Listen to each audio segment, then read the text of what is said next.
Și bine v-am găsit la un episod de pe acest canal.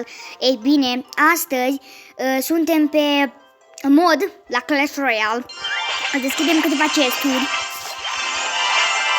Trebuie să vorbesc mai tare ca să mă puteți auzi. Dar dați acolo un like dacă vă place acest episod și multele altele. Eu sunt nou pe YouTube și vreau să vă abonați, dați subscribe. Primele 5 videoclipuri nu-mi voi arăta fața pentru că probabil veți spune ceva și genul acesta. Așa că primul videoclip nu-mi voi arăta fața. Cele 5 videoclipuri. Hai să începem să nu ne lungim vorba și să deschidem aceste video.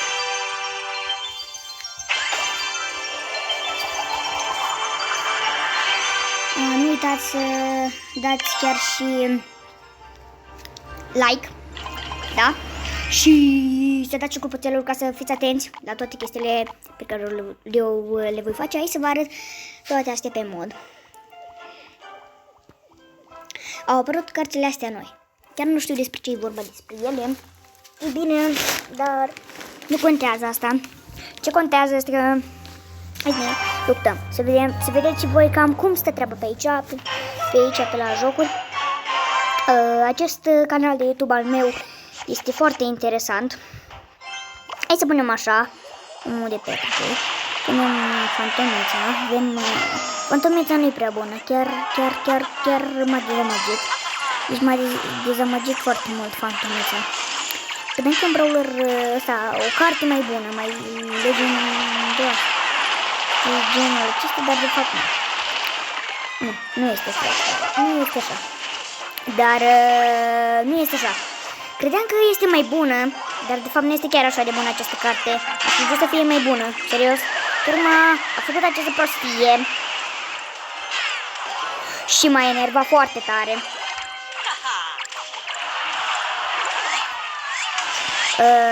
Acest lucru, oricum nu o să mai... Hai să lăsăm vorba și să jucăm.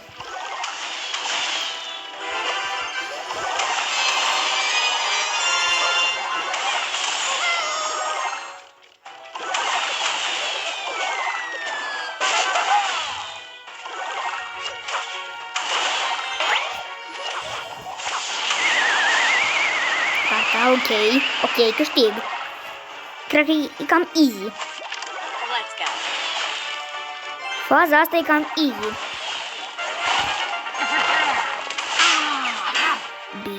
Bine.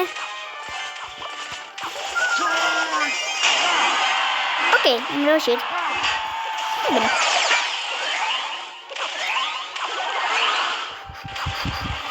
Am prea puține lecții și se încarcă unele lucruri, se încarcă chiar foarte greu. Sper că nu o țin mult cu vorba.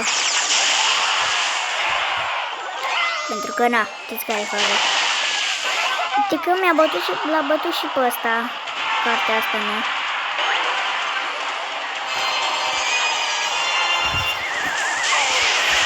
Am destul de multe cărți. Deci, foarte, mă face, ăsta mă face, deci este gata. Eu, cu mine mă face, ăsta mă face, gata. Ce să mai zic, mă face. Eu nu, oricum pierd, ce să mai fie, am pierdut și gata. Asta este, nu, uite câte cărți au băgat. Ce să mai fie, gata. Da! Acesta a fost videoclipul de astăzi, sper că v-a plăcut.